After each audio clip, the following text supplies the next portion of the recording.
Hello mga kasari, good afternoon po sa ating lahat. Time check natin is 3:05 PM. Hayan, madalian na ito guys kasi kailangan na natin gawin itong ating karagdagang kita. So kung nakikita nyo meron tayong karga-karga dito na JNT. Ibig sabihin pag JNT ay from TikTok. Hayan, dahil may kakompetensya na nga tayo, kailangan natin mag-isip ng karagdagang kita at lalo na tagtumal. Tapos summer pa. Kaya nag-iisip talaga ako ng, siguro February pa nag-iisip na ako ng ano bang magandang negosyo, yung wala akong katulad sa aking mga kakompetensya dito sa amin. Kaya ito ang aking naisip, hayan, from TikTok, na karagdagang kita at pampalakas sa ating tindahan. Kasi syempre, kadalasan naman na pampalakas sa mga bata. Patok ito. Bata man o matanda, pwede rin naman ito.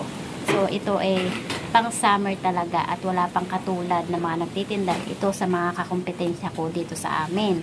So ngayon, kanina nga, yung mga nagbibilihan sa akin ng mga bata, ng mga chicherya ko, ng mga 4-5, yung mga taga ibang eskinita, yung mga malalayo dito sa akin, dinadayo nga itong aking 4-5 na mga chicherya.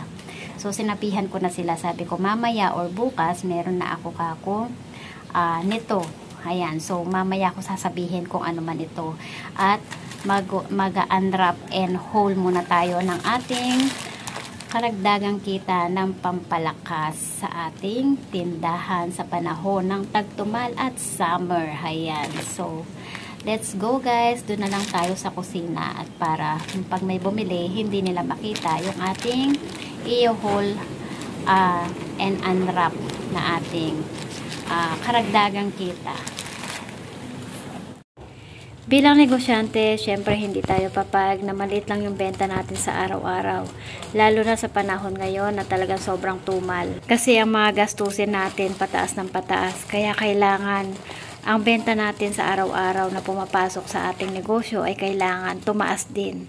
Sa isang negosyo ay dumadaan talaga tayo sa panahon ng tagtumal. Dahil ang buhay ay hindi palaging Pasko. Kaya wag tayo mag-expect na palaging malakas ang ating negosyo. Huwag tayong sumuko, bagkus mag-isip tayo ng mga paraan na pwede nating karagdagang kita sa ating negosyo, yung alam natin na papatok sa ating mga customer. So meron tayo dito 1 kilo ng Magic Chocolate Sprinkles. Gagamitin natin tong pan-toppings para sa gagawin natin na ice crumble or scramble.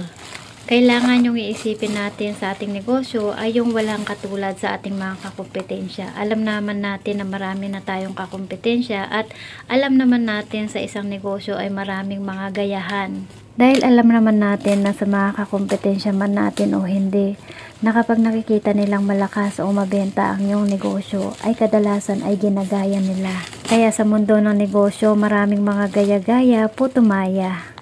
Kung bakit ba naman kasi kailangan pang mainggit? Hindi na lang gumawa ng paraan para umunlad din ang buhay, di ba? Kapag inggit, dapat pikit. So, tapos meron din tayo ditong 1 kilo ng Enjoy Milk Scramble. Buko pandan flavor. So, ito rin yung gagamitin natin na flavor sa ating gagawin na pang negosyo na scramble. At syempre, dahil nga meron tayong buko pandan flavor, kaya dapat meron din tayong chocolate flavor. Para naman may choices yung ating mga customer na bibili ng ating pa-scramble. So, para sa akin mga kasari dyan na magsisimula pa lang sa ganitong negosyo, pwede kayong bumili muna o order muna ng 2 flavor para naman may pagpilian yung ating mga customer sa ating ice crumble. At sa lahat ng mga gustong umorder, ilalagay ko siya sa description box yung link at sa ating comment section para maka-order kayo sa ating TikTok shop. Meron tayo ditong iba't ibang mga flavor. Kaya meron kayong mga pagpipilian ng mga flavor. Depende sa gusto ninyo. Meron din tayo ditong ube flavor. At iba pa. Kaya ano pang hinihintay nyo? Order na kayo sa ating TikTok shop. So, hayan. Meron na tayong gagamitin na panggawa ng ating ice crumble or scramble. So, ito ay kagamitan ko na minsan ko lang din naman siya magamit. So, kakailanganin kasi natin itong gamitin. Dahil after natin mag-crush ng yelo, ay kailangan natin gamitan ito. So, itong pang-crush ng yelo natin na dekuryente, hiniram ko lang kay Mudra. Kasi minsan lang din naman niya gamitin yan. Kaya hiniram ko muna pansamantala. Tsaka na tayo bibili. So, katunayan na nakatago lang ang gamit ko na yan. Ayan. Super hand mixer. Ayan. May box pa siya. Plus, meron tayong disposable glass dito, yung 10 ounce. So, ito, nakalimutan ko yung size nito guys, itong pinakamaliit na 5 pesos natin kasi ito magiging 15 pesos natin. Yung 8 ounce glass na disposable glass, hindi tayo nakabili kasi kanina galing ako palengke, nalimutan ko naman bumili. Baka bukas na tayo magkakaroon ng 10 pesos yung 8 ounce. Ayan. So, tapos itong ating disposable na spoon naman na maliliit. Ayan. So, stock ko lang ito dito sa bahay. So, gagawa na lang ako ng ibang video nito guys kung paano gawin yung ating ice crumble kasi hapon na ngayon. So, nagmamadali na kasi tayo ngayon, sayang ng oras. So, kailangan ko na talagang simulan ng paggawa dahil talagang super late na. Baka wala tayong maibenta ngayon.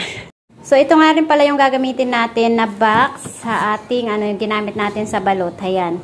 Para hindi matunaw agad yung yelo na ika-crush natin. So, gagamit muna ako ng isang pirasong yelo, pang try lang. Ayan. So, diba, nakikita yung yelo ko, jumbo, diba? Sulit na sulit. Busog, much. Ayan. Yung aking yelo, 6 pesos each. So, ayan guys, tapos na yung ating ice crumble. Ayan. So, nilagay na natin siya dito sa ating styro plus nilagyan natin siya ng takip dito na tela para hindi siya madaling matunaw yung yelo niya. Ayan. Nilagay natin siya sa tig-isang garapon para nakabukod yung ating chocolate flavor at saka yung ating buko pandan flavor. So, dito sa ating chocolate flavor, meron na tayong buena mano na 5 pesos. Ayan. Pailawan natin para kitang-kita. Ayan. Ayan, meron na tayong buena mano na 5 pesos kasi bumili yung bata, so inalok ko siya nito para malaman niya kasi syempre, may mga bata kasi syempre na hindi pa marunong magbasa kaya meron na tayong paskilman dun sa harapan ng tindahan pero syempre hindi pa sila marunong magbasa yung iba kaya kailangan nating i-flex yung ating ice crumble. Ayan, nagbuena mano siya ng 5 pesos ng chocolate flavor. Tapos dito naman sa kabila yung ating buko pandan flavor. Ayan, buko pandan flavor. So, isang yelo lang muna yung aking ginamit dyan, guys. Konti lang muna. Kasi nga, first time tayo. Tsaka anong oras na ba? 19 PM na. So, wag natin biglain. Kasi baka mamaya hindi ba paubos, diba? Lalo na marami pang mga batang hindi nakakaalam. Siyempre. So, nag-uumpisa pa lang tayo. Kaya isang yelo lang muna yan. Konti lang. Bali, tighati muna yan sila. Ayan yung ating buko pandan flavor. Napakasarap niya guys. Tinikman ko siya. Talagang kung hindi lang ako na therapy kagabi baka pinapak ko na yan. Bawal pa ako ng malamig ngayon kasi kaka-therapy ko lang kagabi. Ayan. Meron pala akong stock pa na dalawa na natitira ng 8 ounce na size ng ating disposable glass. Kaya meron tayong pangbenta ngayon ng 10 pesos. 2 piraso lang muna. Kasi bukas bibili tayo ng ating 8 ounce na size ng ating disposable glass. Yung sprinkles, nilagay natin dito. Konti lang muna yung aking nilagay sa garapon. Ayan. So, yung iba natin natitira is, ayun. Hindi ko muna nilagay sa garapon. Kasi, gagawa nga tayo ng video, ibang video, baka bukas or sa ibang araw, ng tutorial kung paano gumawa nitong ice crumble. Ayan. So, para sa akin mga kasari, lalo sa mga baguhan, at para magkaroon kayo ng idea ng karagdagang kita ngayon tag-init, lalo na sa panahon ng tagtumal, pampalakas ng ating negosyo, ng ating maliit na negosyo, ng ating sari-sari store, ng ating tindahan. Sa aking mga kasari, lalo sa mga baguhan na nagsasari-sari store, sana nakatulong ito para magkaroon kayo ng idea ng karagdagan sa inyong kita sa ating maliit na negosyo. So, dito lang pala yan sa aking kusina, sa aking lamesa. Ayan, malapit din naman ang tindahan sa aking kusina. Ayan, may nabili, may nag-doorbell. Kaya dito na lang ako magtitimpla para hindi nakikita ng mga bata kapag nagtimpla ako kung ilalagay ko sa tindahan. Ayan. Thank you for watching and see you on my next vlog. Bye-bye!